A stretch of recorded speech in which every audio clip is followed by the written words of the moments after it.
Hey guys, welcome back to my channel. Hope you all are good and healthy.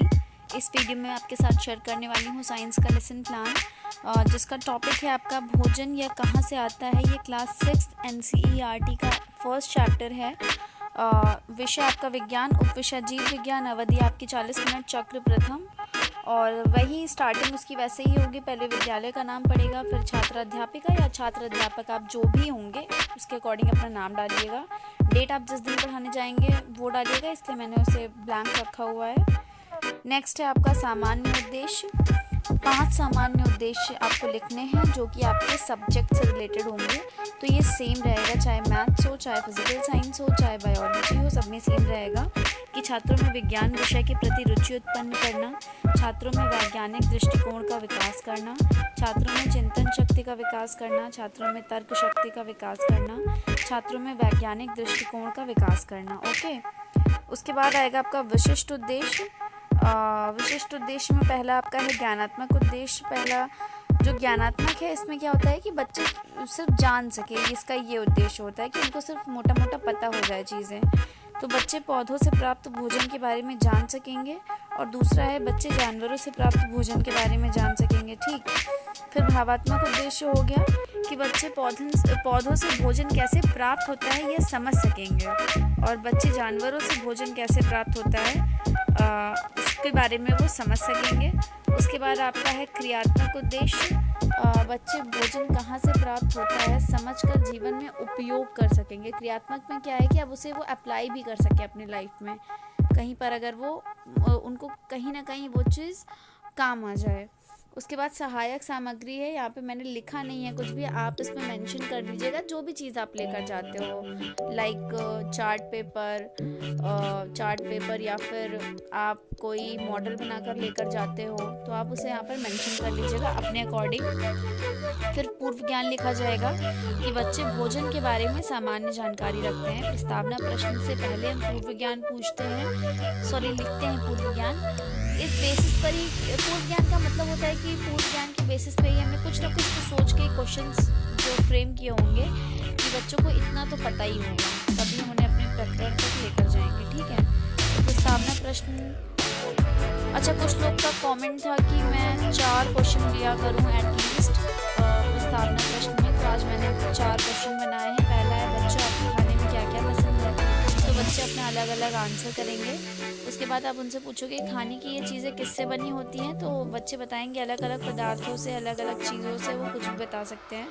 फिर आप कहोगे उनसे इन अलग अलग पदार्थों को हम संयुक्त रूप से क्या करते हैं, तो हो सकता है शायद वो आप फंसे।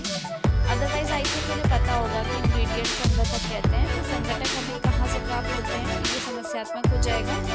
और यहीं से आपका जो प्रकरण है भोजन ये कहाँ से प्राप्त होता है, कहाँ से प्राप्त होता है या कहाँ से आता है, तो ये आपका जो टॉपिक है वो यहीं से निकल के आएगा। यहीं से आपका जो उद्देश्य कथन है वो लिखा जाएगा कि बच्चों का भोजन कहाँ से प्राप्त होता है, ये कहाँ से आता है, इसके बारे में विस्तृत रूप से अध्ययन करेंगे।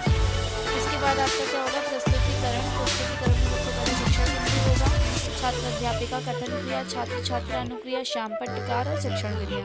तो 5 कॉलम बनेंगे, और शिक्षण बिंदु कम से कम में 3 होने चाहिए, मैक्सिमम में आप 5 रख सकते हो।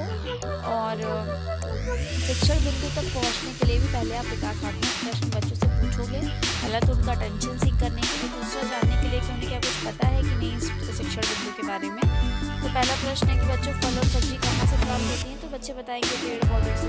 फिर आप उनसे पूछोगे कि बच्चों पेड़ पौधों के किस भाग से हम भोजन प्राप्त करते हैं, किन किन भागों से आप यहाँ पर कर सकते हो, तो ये समस्यात्मक हो जाएगा, वो बता नहीं पाएंगे। यदि आपके प्रश्न उत्तर लिखे, यहीं से आपका जो पहला शिक्षण बिंदु है पौधों से प्राप्त होने वाले भोजन की व्याख्या वो स्टार्ट हो जाएगी।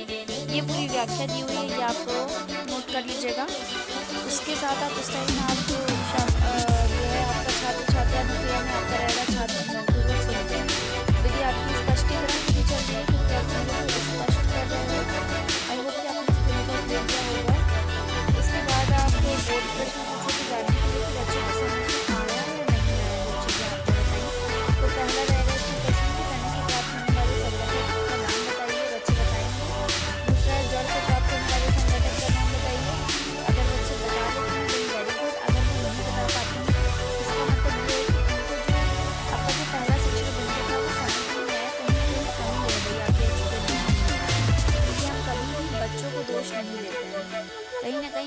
आपसे ही हुई होगी तो आपको दोबारा से एक्सप्लेन करना होगा। विधि आपकी प्रश्नोत्तर विधि चल रही होगी। इसके बाद आपका दूसरा शिक्षण बिंदु स्टार्ट हो जाएगा विकासात्मक प्रश्नों के साथ। पहला प्रश्न है, क्या अलग अलग संगठक पौधों के अलग अलग भाग से प्राप्त होते हैं? हाँ। फिर दूसरा प्रश्न है, क्या जानवरों द्वारा भी संगठक की प्राप्ति होती है? तो ये समस्यात्मक होगा। आई गेस, मुझे ऐसा लगता है कि शायद इस क्वेश्चन का वो आंसर कर लें कि हाँ प्राप्ति होती है। तो आप नीचे क्वेश्चन बढ़ा सकते हो कि किस तरह के संगठकों की प्राप्ति होती है जानवरों से।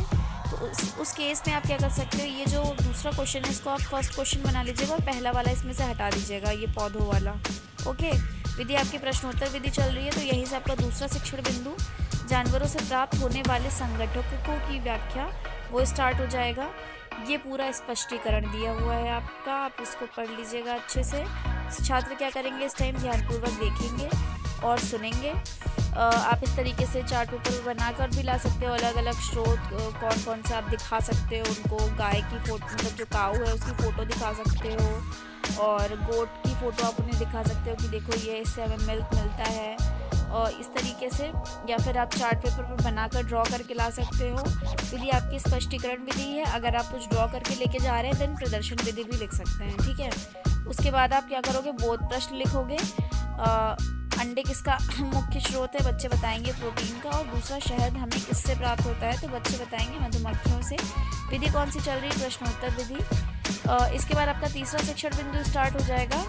तो पहला प्रश्न है, क्या अलग अलग तरह के जानवर अलग अलग तरह के भोजन को खाते हैं? तो बच्चे बताएंगे हाँ, नहीं, कुछ बताएंगे वो। फिर आप उनसे पूछेगा भोजन के आधार पर जानवरों का विभाजन कितने प्रकार में किया जा सकता है? तो ये समस्यात्मक होगा। विधि आपकी प्रश्नोत्तर विधि चल रही है। तो यहीं से आपका जो तीसरा शिक्षण बिंदु है, भोजन के आधार पर जानवरों के प्रकारों की व्याख्या, वो स्टार्ट हो जाएगा। ये आपका पूरा स्पष्टीकरण है। और बच्चे क्या करेंगे, इस टाइम पर ध्यानपूर्वक सुनेंगे और देखेंगे। और इस तरीके से आप ड्रॉ भी मतलब कर सकते हो जानवरों के प्रकार, शाकाहारी, मांसाहारी, सर्वाहारी। विधि आपकी स्पष्टीकरण विधि है। आप इसका स्क्रीनशॉट ले लीजिए। देन मैं नेक्स्ट आपको दिखाऊँ क्या लिखना है।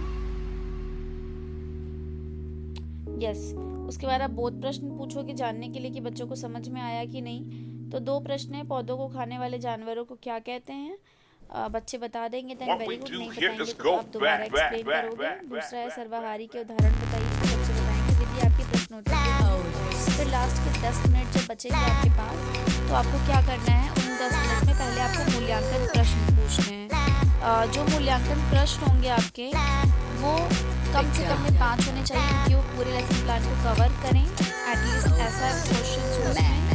और MCQ टाइप क्वेश्चन होने चाहिए, ताकि बहुत ज़्यादा टाइम ना लगे पूछने में। आप जान भी लो कि उनको पूरा लेसन प्लान समझ में आया या नहीं आया। तो यहाँ पे मैंने 5 क्वेश्चन दिए हैं। पहला है, संगठक किसे कहते हैं? दूसरा है, जड़ से मिलने वाले संगठकों के नाम बताइए। तीसरा है, अंडे हमें किससे प्राप्त होते हैं? चौथा है, शाकाहारी को परिभाषित कीजिए। पांचवा है, मांसाहारी का उदाहरण बताइए, ठीक है। ये 5 प्रश्न हैं। उसके बाद आप क्या करोगे, उनको गृह कार्य दोगे। गृह कार्य में आपको कम से कम क्वेश्चंस देने होंगे, ताकि क्योंकि उन्हें दूसरे सब्जेक्ट में भी होमवर्क मिला होगा, तो आप उन्हें कोशिश करिए कम से कम क्वेश्चन दीजिए। और ऐसे MCQ टाइप क्वेश्चन मत दीजिए, ऐसे क्वेश्चन दीजिए जिसमें उन्हें थोड़ा सा दिमाग लगाना पड़े, थोड़ा सोचना पड़े। तो पहला प्रश्न है, इसमें पौधों द्वारा हमें भोजन किस प्रकार प्राप्त होता है? उदाहरण से बताइए। तो इसमें बच्चों को थोड़ा दिमाग लगाना पड़ेगा। दूसरा है, भोजन के आधार पर जानवर कितने प्रकार के होते हैं? विस्तार से बताइए। तो ये 2 क्वेश्चन है, इसमें थोड़ा दिमाग लगाना